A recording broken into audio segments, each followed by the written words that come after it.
بسم اللہ الرحمن الرحیم۔ زاویہ اسکول سسٹم سے حافظ حبیب الرحمن، اسلامیات کلاس 1، اور آج ہم پڑھ رہے ہیں قرآن مجید کا تعارف۔ پہلا موضوعاتی مطالعہ اور اس کا پہلا تفصیلی سوال، قرآن مجید کا تعارف۔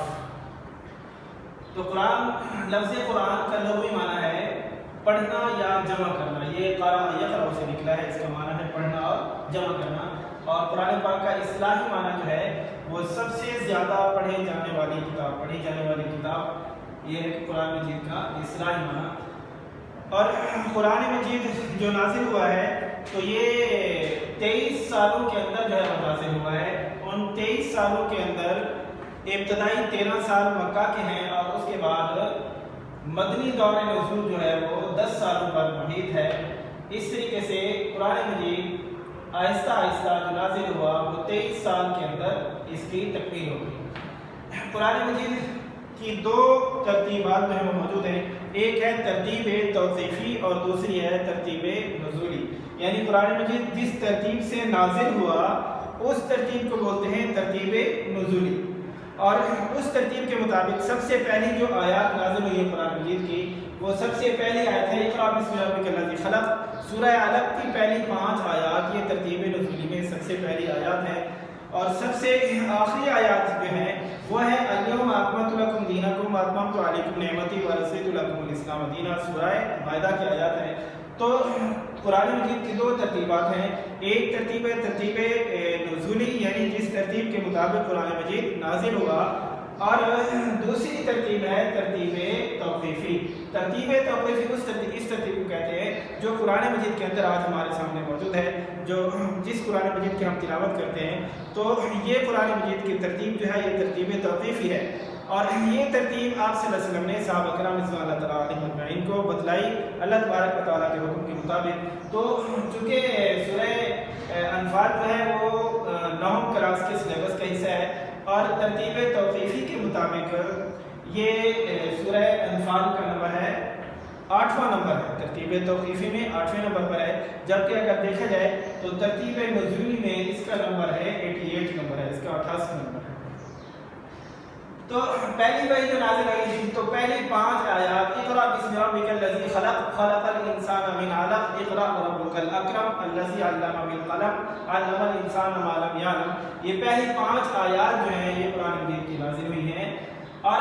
ایک اور چیز قرآن مجید کی جو خصوصیت ہے وہ یہ ارشاد فرمایا کہ قرآن مجید جو ہے یہ مصدق بھی ہے اور مہیمن بھی ہے، یعنی قرآن مجید سابقہ آسمانی کتابوں کے لیے مصدق بھی کہا گیا، مہیمن بھی کہا گیا۔ مصدق کا معنی یہ ہے کہ قرآن مجید سابقہ آسمانی کتابوں کی تصدیق کرتا ہے، یعنی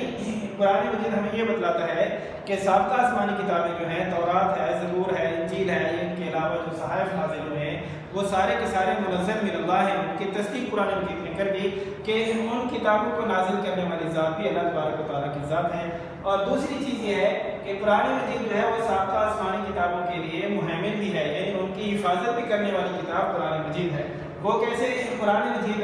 سابقہ آسمانی کتابوں کی کیسے حفاظت کرتا ہے؟ اس طریقے سے حفاظت کرتا ہے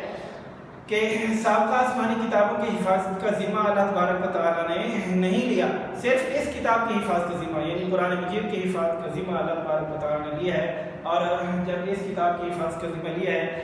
تو پہلے والی کتابوں کے اکثر احکامات جو ہیں توحید ہے، رسالت ہے، معاد ہے، یا اس سے ہٹ کر بہت سارے احکامات ہیں جو سابقہ آسمانی کتابوں کے اندر بھی موجود تھے، لیکن جب وہ کتابیں ضائع ہو گئیں تو ان کے احکامات بھی ضائع ہو گئے، تو ان احکامات کو قرآن مجید نے اپنے اندر اثر نو بیان کر دیا۔ تو اس وجہ سے قرآن مجید سابقہ آسمانی کتابوں کی حفاظت کرنے والی بھی کتاب ہے، یعنی ان کے ضائع شدہ احکامات کو اثر نو اپنے اندر جو ہے وہ بیان کر دیا۔ تو یہ بھی قرآن مجید کی خصوصیت ہے کہ قرآن مجید جو ہے وہ سابقہ آسمانی کتابوں کے لیے مصدق بھی ہے اور مہیمن بھی ہے۔ اور یہ بات بھی کہ قرآن مجید جو آخری کتاب ہے اللہ تبارک و تعالیٰ کی طرف سے نازل ہونے والی کتابوں میں سے سب سے آخری کتاب قرآن مجید ہے، اور یہ صرف عبادات کے بارے میں ہدایات ہمیں نہیں دیتی کہ صرف نماز، روزہ، حج، زکوٰۃ، صدقہ، خیرات کے بارے میں ہمیں قرآن مجید ہمیں فراہم کرتا ہو، بلکہ ایسی بات نہیں ہے۔ قرآن مجید جو ہے وہ انسانی زندگی کے تمام پہلوؤں کے بارے میں انسان کو جو ہے وہ ہدایات دیتا ہے اور رہنمائی فراہم کرتا ہے۔ اور آج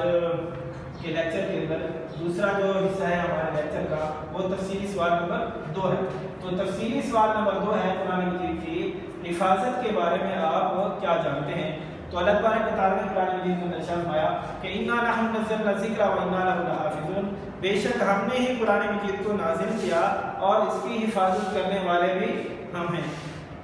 واحد آسمانی کتاب ہے جس کی حفاظت کا ذمہ اللہ تبارک و تعالیٰ نے لیا اور ارشاد فرمایا کہ اس کتاب قرآن مجید کو نازل بھی ہم نے کیا اور اس کی حفاظت بھی ہماری ذمہ داری ہے۔ یہ صرف قرآن مجید کی خصوصیت ہے۔ تو جب قرآن مجید نازل ہو رہا تھا تو اس کی حفاظت جو کی گئی، یا تو حفاظت اس کی گئی قرآن مجید کو حفظ کر کے، یعنی یاد کرنے کے ساتھ اس کی حفاظت کی گئی، یا پھر یہ ہے کہ اس کو اس کی کتابت کے ساتھ ہے قرآن مجید کی حفاظت کی گئی۔ تو قرآن مجید کی حفاظت بذریعہ حفظ جو ہے وہ بھی آپ صلی اللہ علیہ وسلم کے زمانے کے اندر زیادہ طور پر جو ہے وہ حفظ پر جو ہے وہ زور دے گا۔ اگرچہ آپ صلی اللہ علیہ وسلم کے دور میں قرآن مجید لکھا بھی جاتا رہا، لیکن ایک کتابی شکل میں قرآن مجید آپ صلی اللہ علیہ وسلم کے زمانے میں نہیں تھا، بلکہ مختلف چیزوں پر جو ہے وہ چمڑے پر لکھا گیا، اونٹ کے شانے کی ہڈیوں پر لکھا گیا، اور کھجور کے پتوں پر لکھا گیا، پتھروں پر لکھا گیا۔ تو مختلف چیزوں پر قرآن مجید لکھا جاتا رہا، اور مسجد نبوی کے اندر ایک جگہ موجود تھی جہاں پر ان کو رکھ دیا جاتا تھا، تو سب حضرات صحابہ کرام آتے، تشریف لاتے، وہاں سے قرآن مجید کی آیات کو دیکھتے اور وہاں سے لکھ کر لے جاتے، خود بھی یاد کرتے، اپنے بچوں کو یاد کراتے، نماز کے اندر تلاوت کرتے۔ تو اس طریقے سے آپ صلی اللہ علیہ وسلم کے دور میں قرآن مجید لکھا بھی جاتا رہا اور اس کو یاد بھی کیا جاتا رہا اور آگے دوسروں تک پہنچایا بھی جاتا رہا۔ آپ صلی اللہ علیہ وسلم کے زمانے میں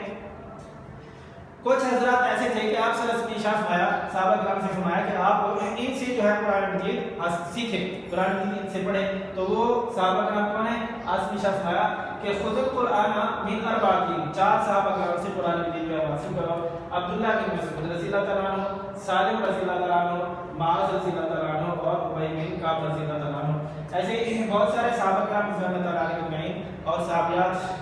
جو ہیں وہ قرآن مجید کی حافظہ تھی، اور جیسے کہ حضرت ابوبکر، حضرت عمر رضی اللہ تعالیٰ عنہ، حضرت عثمان، حضرت علی رضی اللہ تعالیٰ عنہ، حضرت زید بن ثابت رضی اللہ تعالیٰ عنہ، حضرت طلحہ اور حضرت سعد رضی اللہ تعالیٰ عنہ۔ صحابیات میں حضرت عائشہ، حضرت حفصہ، حضرت ام سلمہ، ام ورقہ بن نوفل، یہ حضرات صحابہ کرام اور صحابیات جو تھی یہ قرآن مجید کے حافظ تھی۔ اور قرآن مجید حفظ جو کیا گیا تو بہت بڑے پیمانے پر جو ہے حفظ کیا جاتا رہا، اور یہی وجہ ہے کہ جنگ یمامہ جب ہوئی تو جنگ یمامہ میں ٹوٹل صحابہ کرام جو شہید ہوئے وہ 1200 صحابہ کرام جو ہے وہ شہید ہوئے، اور اس چیز سے اندازہ لگایا جا سکتا ہے ان میں حفاظ صحابہ کرام جو شہید ہوئے ان کی تعداد جو تھی وہ 70 تھی، 70 حفاظ قرآن مجید کے تھے صحابہ کرام جو جنگ یمامہ کے اندر جو ہے وہ شہید ہوئے۔ یہ تو ہو گیا قرآن مجید کی حفاظت بذریعہ حفظ، اور دوسرا ہے حفاظت قرآن بذریعہ کتابت۔ تو آپ صلی اللہ علیہ وسلم کے زمانے سے ہی قرآن مجید کو لکھا جاتا رہا، اس کی کتابت ہوتی رہی، اگرچہ ایک کتابی شکل میں موجود نہیں تھی، مگر مختلف اشیاء پر، چیزوں پر جو ہے وہ قرآن مجید لکھا جاتا رہا۔ آپ صلی اللہ علیہ وسلم کے زمانے میں ایسے ہی قرآن مجید کی جو ہے وہ کتابت کی گئی اور اس سے یاد بھی کیا جاتا رہا۔ پھر حضرت ابوبکر صدیق رضی اللہ تعالیٰ عنہ کے دور میں قرآن مجید کو حضرت عمر رضی اللہ تعالیٰ عنہ کے مشورے پر ایک کتاب کی شکل میں جو ہے وہ تیار کیا گیا، اور یہ حضرت عمر رضی اللہ تعالیٰ عنہ نے مشورہ دیا،